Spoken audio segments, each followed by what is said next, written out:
Yeah? If you did it. If you didn't do it, then, okay. But you were supposed to have worked on filling this table out on page 592. We have 103.7 is the mean. So then you had to take each of these data values and subtract the 103.7. Okay, so we'll go through and check those. Okay. So let's see who we got. I'm writing down answers, you check yours as I go along. Because you were supposed to have already done this.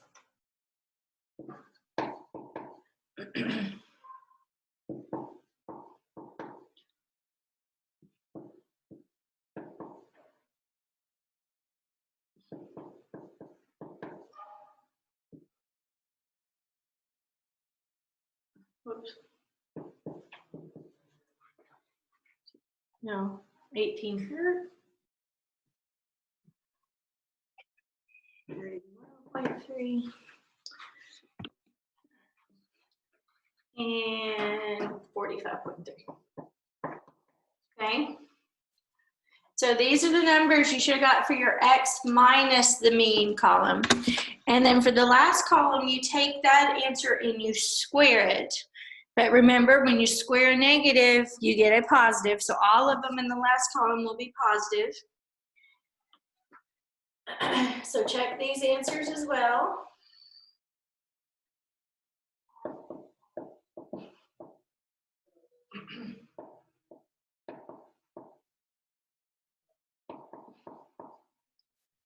$121.29, 69.29, 75,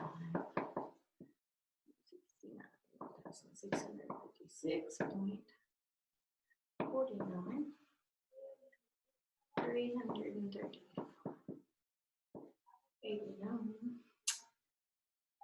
179. 2025.09.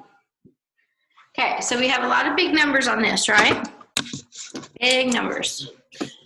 Okay, I got it right here. All right, so I've got the values up here for your table.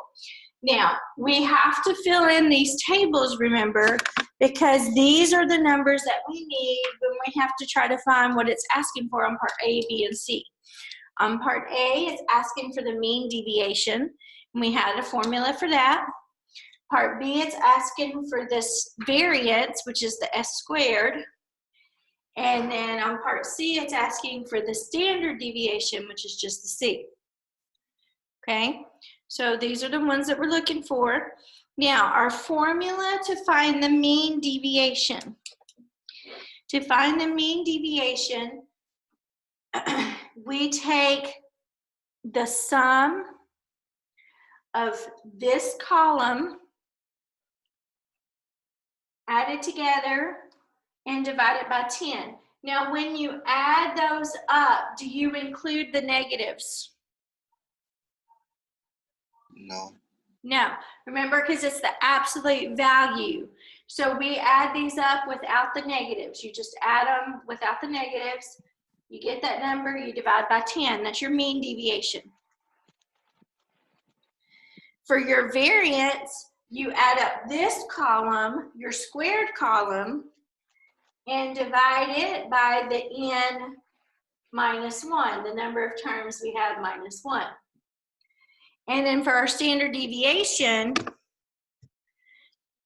trying to leave most of the table up there too if you're still doing that. For our standard deviation, you have to take the square root of whatever answer you got for your variance. So you need to work on, we got to add up a bunch of stuff. I'm going to try to scoot back a little bit. So if you're still trying to get your table.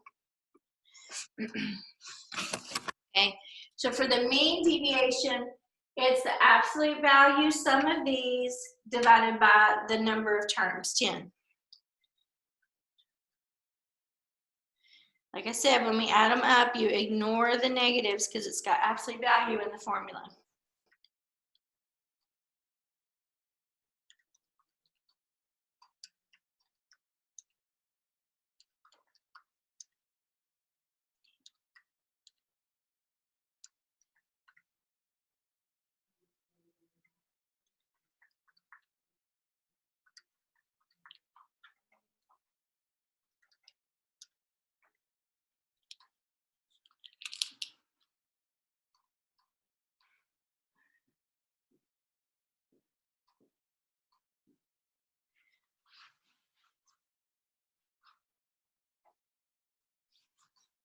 Let me know if you got the same thing I did.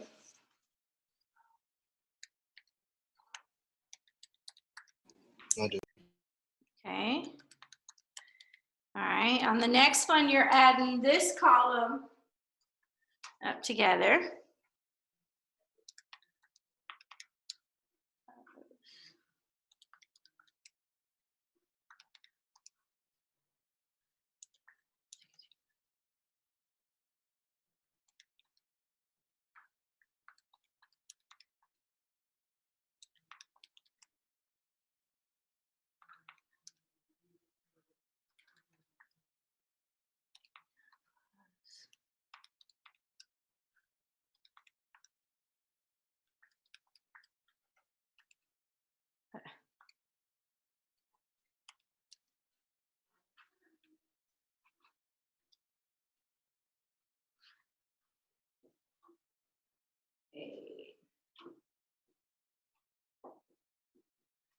And on that one, remember, you got that total, you're dividing by the number of terms minus 1 because you're using the squared, it takes that into account by minus 1. So 10 minus 1 is 9. So you're dividing that one by 9. I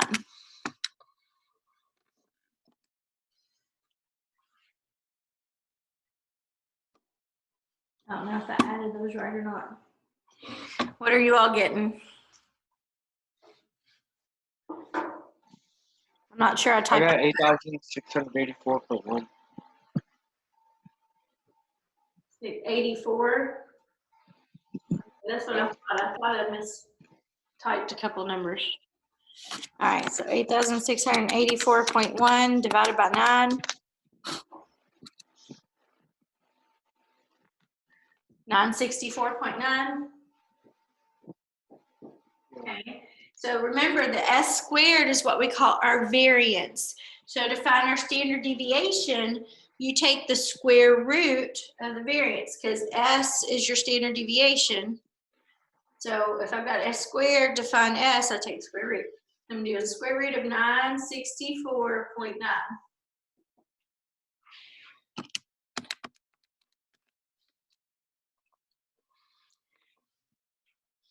And it said to round to 3 decimal places, I believe.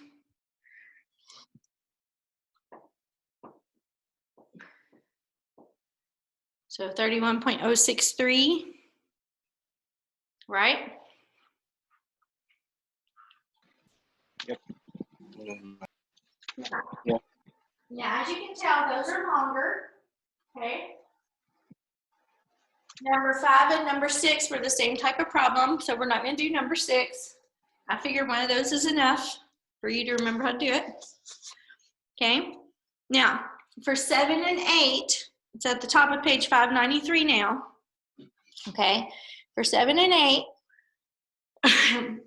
it says use the empirical rule to determine each probability, round each answer to the nearest tenth of a percent.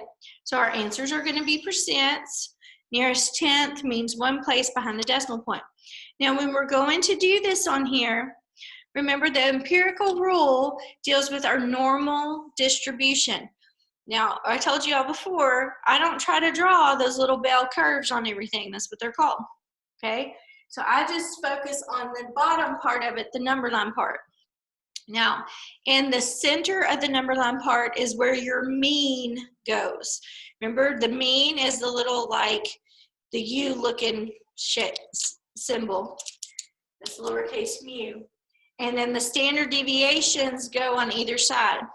So, in number 7, it says those who drink coffee consume about a mean of 26 ounces of coffee per day. So my center one is my mu, which is 26 ounces. Okay, that's my mean. You're in the middle, okay? With a standard deviation of 8 ounces, okay? So 8 ounces, so one standard deviation going this way is 26 plus 8, which would be what? Y'all can add. Let's say 34. 34 plus 8. 42, 42 plus 8, 50, 50. Okay, because going to the right, you keep adding that standard deviation. Going to the left is negative, so you're subtracting that standard deviation off. So 26 minus 8. I don't know what I was writing. 26 minus 8, 18. 18, 18 minus 8, 10, 10 minus 8, 2. 2, So between 2 and 50 is within 3 standard deviations of the mean. Now, it says, what's the probability of a coffee drinker consuming 18 ounces or less?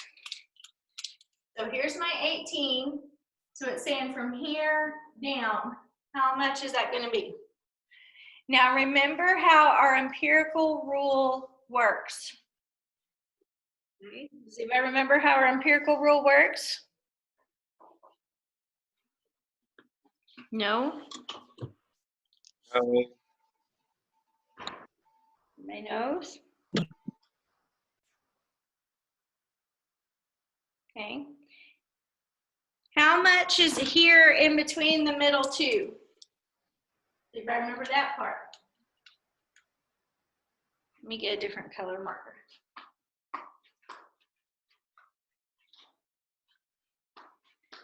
How much is between 18 and 34? What percentage is within 1 standard deviation of the mean? See if I remember.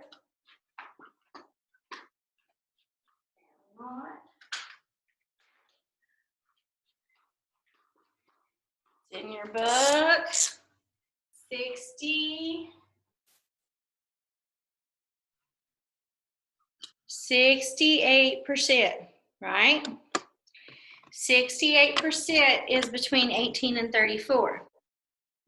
Okay? So, what we need to know is, okay, it's split up evenly pretty much on each side. Okay? So, sorry.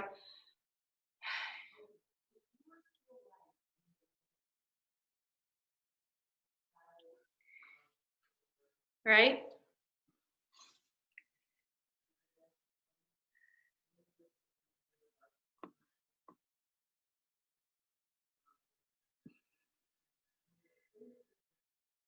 Okay, how much is left outside of that?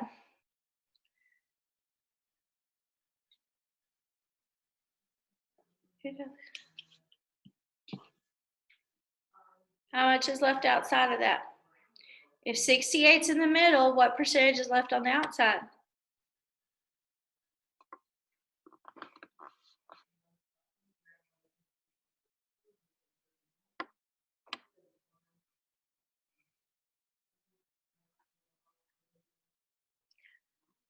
Percent means per what?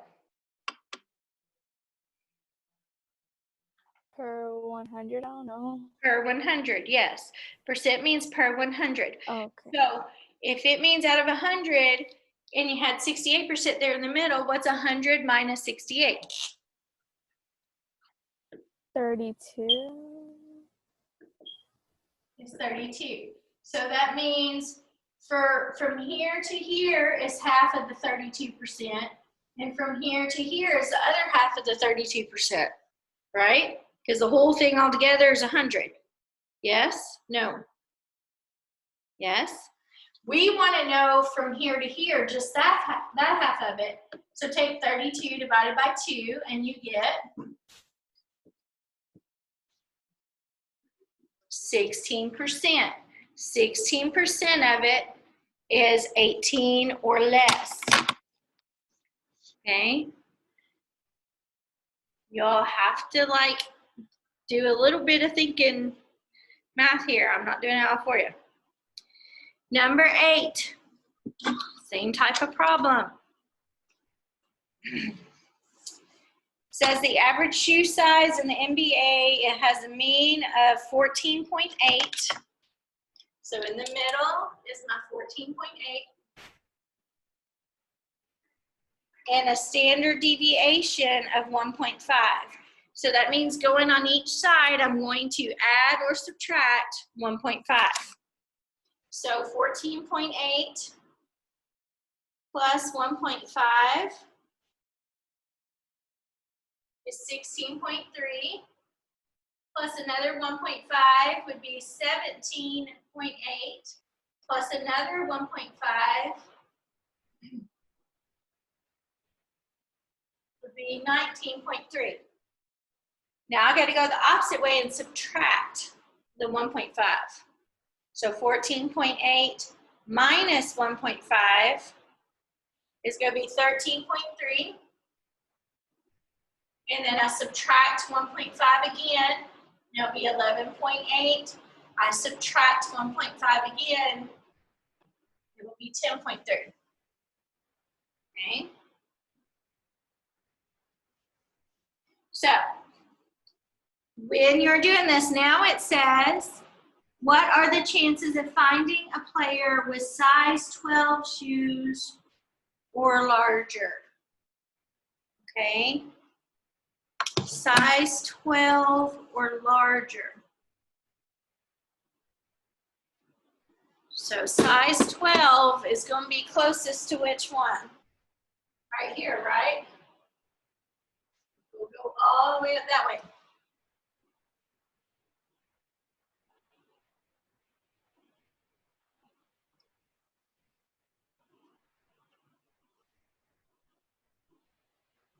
Okay, yes.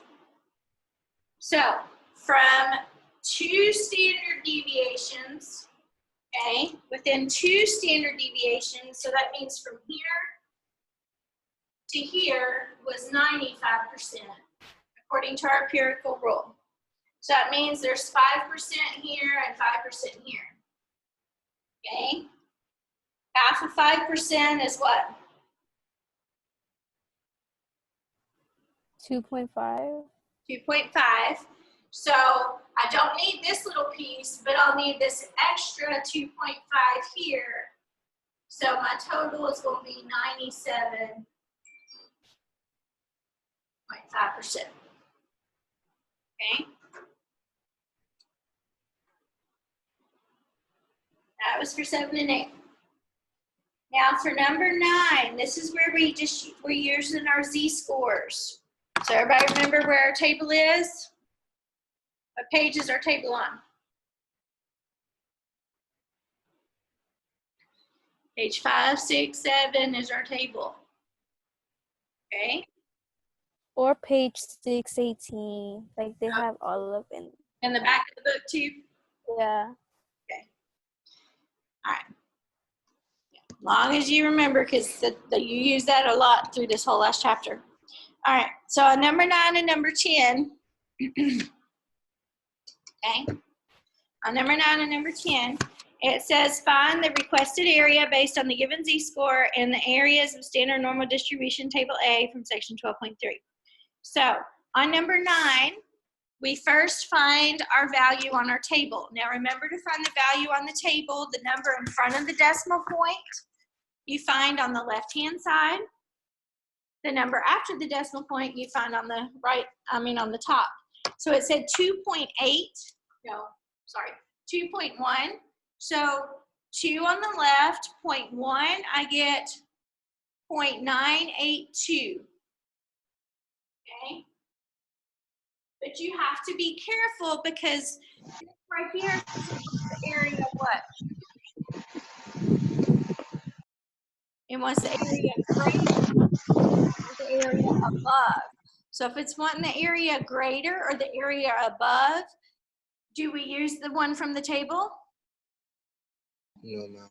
No, because this is the area below. So we have to subtract this from 1 because of this right here means above. Okay? So we have to take 1 minus that. So we get 1 minus that and get what? 0.018. So that's our answer for number 9. Okay.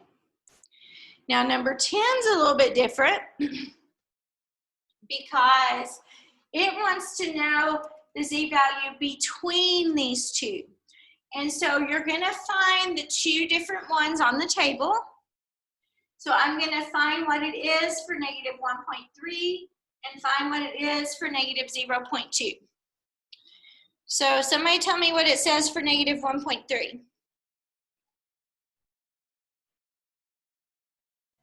0.097.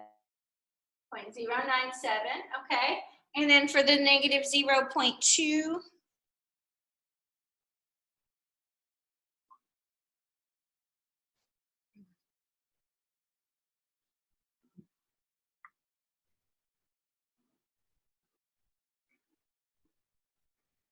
is that the right one?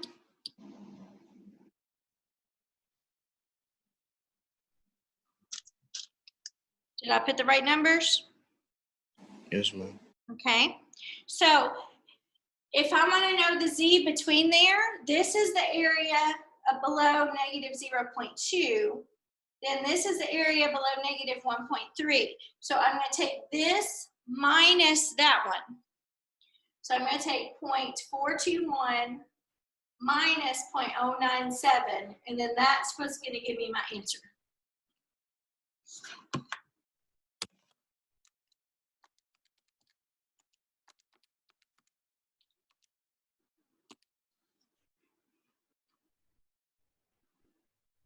Are y'all getting? 0.324. Okay, so that was number 10. Okay, now, next part. For 11 and 12, it says find the indicated area using the normal distribution. So on these, it gives us if the mean is 37 and the standard deviation is 5.2, find the area below x equal to 45. So we do the same concept, except we have to find our z-score ourselves. So remember, to find our z-score, we had a formula. You took x minus the mean and divide it by the standard deviation. So this is the formula we're going to use for number 11 and number 12. So on number 11, it said x was 100, no, not 145, just 45. So I have z equals 45 minus the mean of 37 divided by the standard deviation of 5.2. So I find my z-score.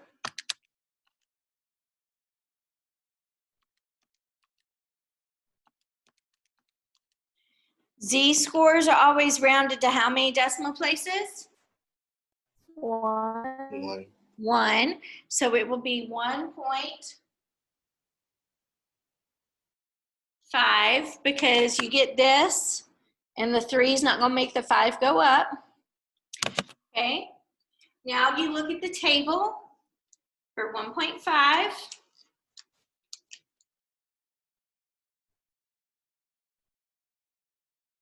See 0.933 if I'm looking at the right column.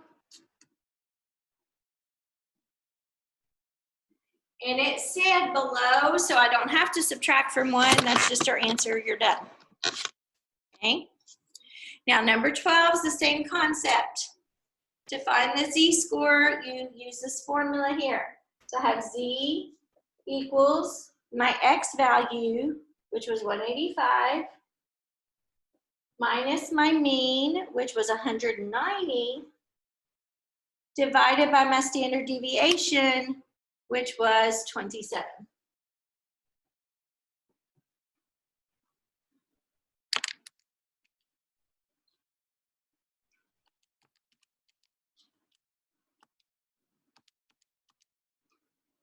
Again, make sure you're careful. Make sure you know how to round. Make sure you round to the correct place. Tell me what you get.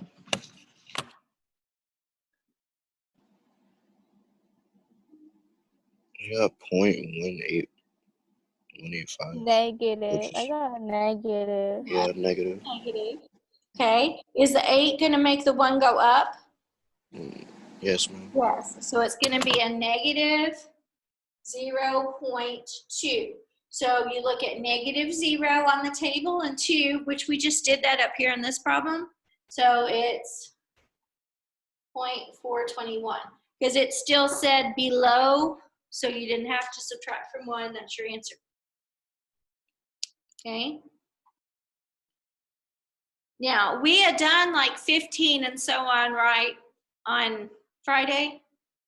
We had done like 15 through the end already on Friday, right? I think so. Review. Yeah. Then we had went back and started at the beginning. Okay, so the only one we have left to do is number 13. Yes, ma'am. All right. So looking at number 13. 13 says the publicized mileage for a certain type of vehicle is the average of all vehicles which are that model. The actual mileage for an individual vehicle varies according to the normal distribution. For the particular model that Richard bought, the average mileage is 24.3 miles per gallon with a standard deviation of 1.4 miles per gallon. What is the probability that his car gets less than 23 miles per gallon? So this is still using that Z-score stuff that we just talked about.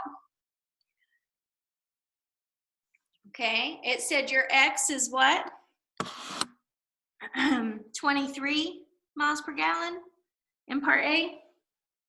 Yes, ma'am. So I have Z equals 23 minus the mean average per gallon was what, 24.5?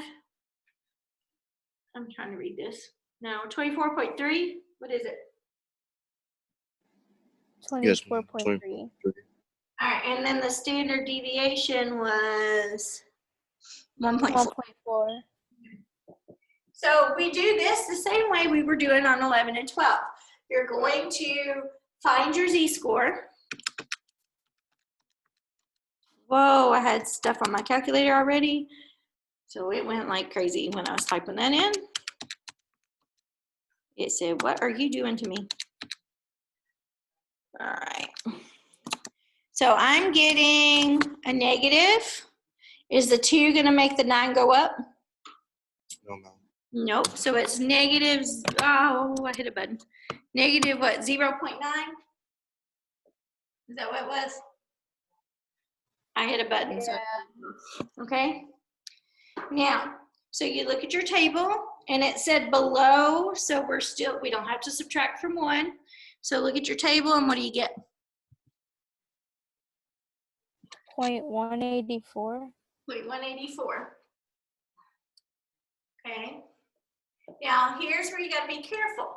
If you read the directions, it said round answers to the nearest 1/10 of a percent. So we still have to change this. Oh, no, I can't even see it.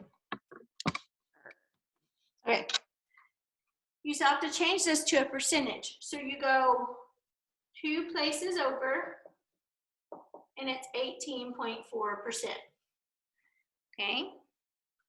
Now, part B says, what is the probability that his car gets higher than 26 miles per gallon? So we do the same concept. You have Z 26 minus 24.3 over 1.4.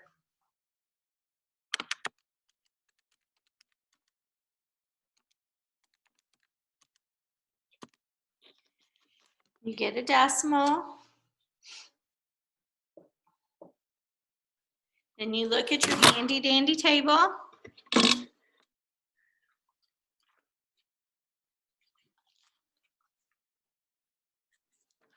When you look at your handy dandy table, you find what number?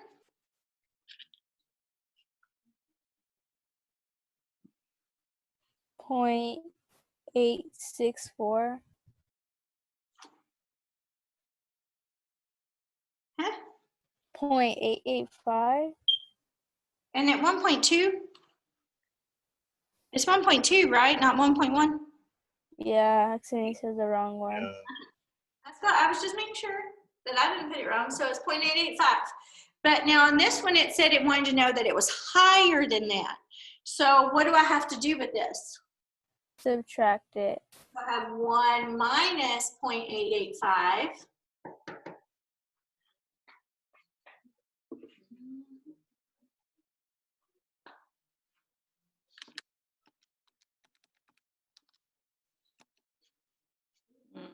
Point one.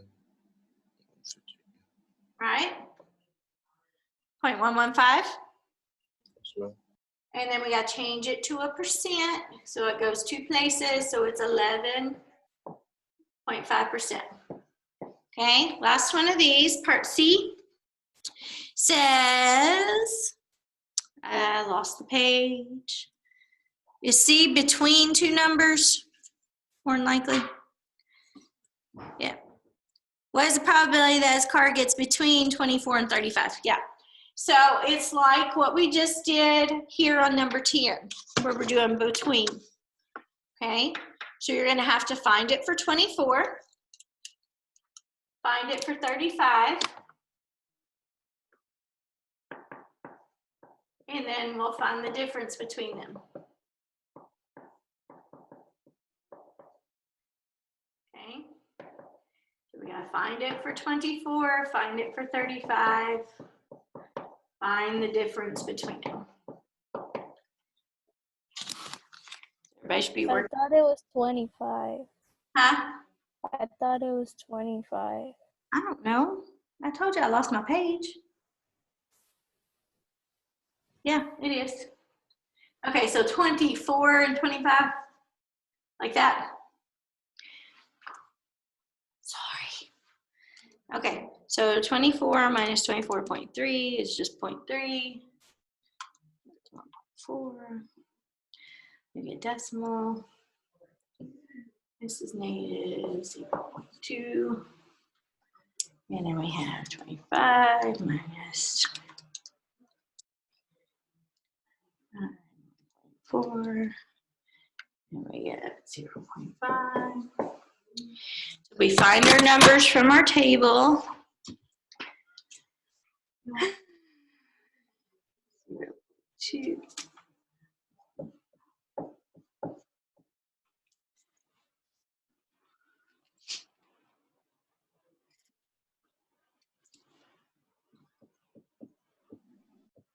What do I do after I find those two numbers?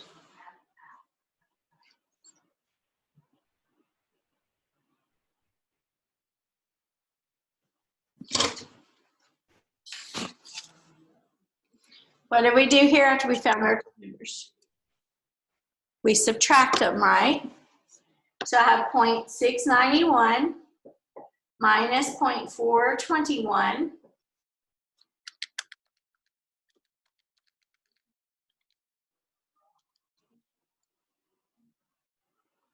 And then I got to change it to a percent, so it's 27%.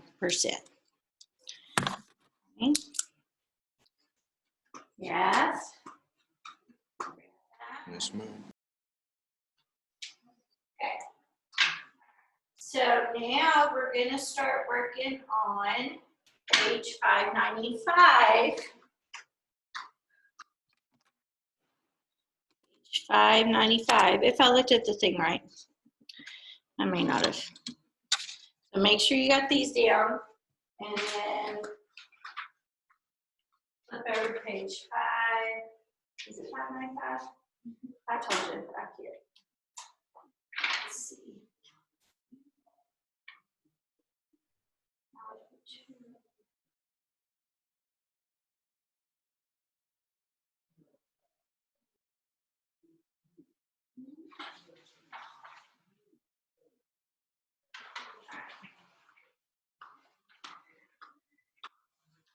Okay, 594 and 595.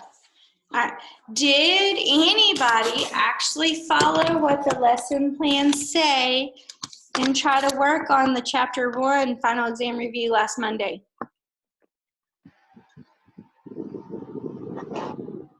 No. No, that's what I figured. You gotta do what it says in there. All right, so look at page 594 then instead of page 595. Okay. We'll go through and we'll answer some of this stuff quickly. Okay. On number 1 and number 2, it says rewrite the following expressions using the identified property. So on number 1, it says associative property. Associative property means you just switch the what? Do you switch the order or switch the parentheses? The order. No, wrong answer. Parentheses. Parentheses. Commutative property, you change the order. Associative property, you can change what's inside the parentheses, but the order stays the same. So on number 1, okay, it says 3 plus A plus B, and the A plus B is in parentheses, so that's going to become 3 plus A plus B. The terms are in the same order. Okay, the terms are in the same order. I just switched where the parentheses were. Okay. Now number 2 gave you 8 parentheses x minus 1. And for that one, it told you to use the distributive property. Now you all should definitely know distributive property because we use it all the time. All the time. You have to take the number outside and multiply by everything that is inside. So to rewrite this with distributive property, 8 times x is 8x, 8 times a negative 1 is negative 8, and that's all you had to do. Now for number 3 and number 4, it's talking about factoring. It's talking about factoring. We'll get into those more later. Let's do number 5. Number 5 we'll go ahead and do because that one's not a big factoring. The other 2 were the longer ones, and I have to go back through the whole rule, and I know I don't have time for that. So we have 7w squared plus 28w minus 5nw minus 20n. Okay, so if we are factoring by grouping, you split it into 2 groups. Just keep doing your greatest factor. Okay. Don't handle all that noise. All right, so we're splitting it in half. Okay, so when we split it in half, you look for what's in common. What goes into both 7 and 28? 7. This has W's, this has W's, so I can also take out a W.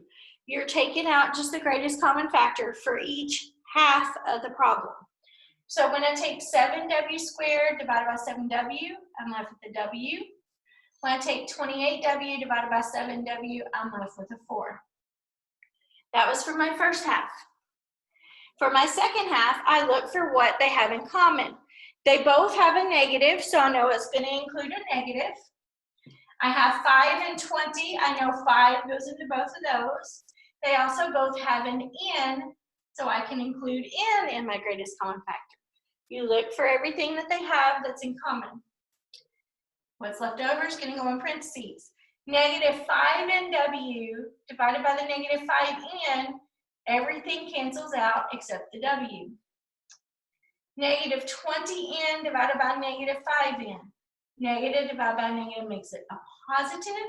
20 divided by 5 is 4. The n divided by n, they cancel out. Remember when you're doing factoring by grouping, the whole goal is that hopefully this stuff in parentheses will end up being the exact same thing. Because then that is the greatest common factor that gets moved to the front. So I take my parentheses, that was the same. It goes to the front, and then I put what's left over in a second parentheses. So I have a 7w from here, And then I have minus 5n from there. So that's factoring by grouping. Okay, does that look vaguely familiar? Maybe a little bit. Yeah. Okay. Now, on number 7, when you're simplifying those, you just divide the coefficients. What do you do with exponents when you divide? Subtract. Subtract. So you should be able to try that one. On number 8, to divide fractions, you have to copy, change, do what? Flip. Flip. Number 9, you're just simplifying the radical. Number 10, can I leave a radical in the denominator? No. No, you multiply by starts with a C. Does anybody remember that word? Conjugate. Conjugate. So what you will need to try to do is try to see how much of the chapter 1 and the chapter 2 part of the review you can finish. Okay? See how much of the chapter 1 and the chapter 2 part of the review that you can finish. See what you remember. It tells you what chapter to look back at. Okay? But try to see what you can finish on chapter 1 and chapter 2 review. And then we'll spend some time going over answers with that a little bit tomorrow and then go on to the next 2 chapters. Okay? We're doing a couple chapters at a time. But I'd asked you to try them 1 through 10 from chapter 1 like last week. On one of the days we didn't have Zoom. But some of y'all didn't do it. Now, a lot of you have done, did both of your quizzes like you were supposed to over the weekend. And those were pretty good. Okay, they should have been. I tried to make them easy. Okay, I had a lot of people who had 100 on the one. So, but there were 2, and I think I had one person who only took one of them.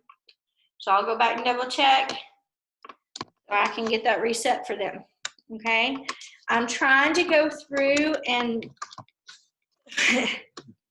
see what people are still missing so I can send out reminders of that and reopen whatever I need to, ProProfs, etc. So just give me time.